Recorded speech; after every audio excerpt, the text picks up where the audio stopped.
1 minute please. உங்களுக்காக கர்த்தர் கொடுத்த ஒரு தீர்க்க தரிசன வார்த்தை என்ன தெரியுங்களா? இது அப்படியே உங்கள் சரீர ஆத்மாவில் நடைபெற போது இப்போதே பரிபூர்ண விடுதலை பெற்றுக்கொள்ளுங்க.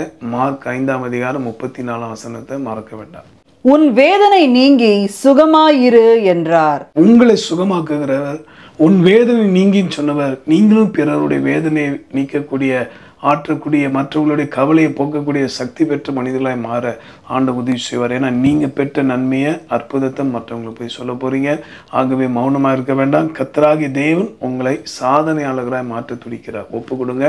நீங்கள் இருக்கிற இடத்துல சுவிசேஷம் சொல்ல பழகி கொள்ளுங்க. நீங்கள் பெற்ற நன்மையை மறைக்காமல் போய் மற்றவங்க சொல்லுங்க. கர்த்தர் நிச்சயமாக அதை சாதனையை மாற்றியல்வார். நாமும் மகிமைப்படுவதாக. அன்புள்ள ஆண்டவரே, இந்த வார்த்தை கேட்டு தங்களை அர்ப்பணித்த பிள்ளைகள் ஆசீர்வதியும். எல்லாவித பயத்தை, இன்ஃபீரியாரிட்டி காம்ப்ளெக்ஸ் என்று சொல்லக்கூடியதான தன்மையெல்லாம் நீ மாற்றி பிள்ளைகள் வாழ்க்கையில் விசுவாசத்தை ஆண்டவரே புதுப்பித்தரணும். இந்த நிமிஷம் முதற்கொண்டு தங்கள் வேதனையை இயேசு நீக்கிறதை எல்லாருக்கும் போய் சொல்லி அநேகர் இந்த நல்ல வழியை நடத்த அருள்தார். ஜீவாதிபதி ஜெபத்தை கேட்டதே ஸ்தோத்திரம்.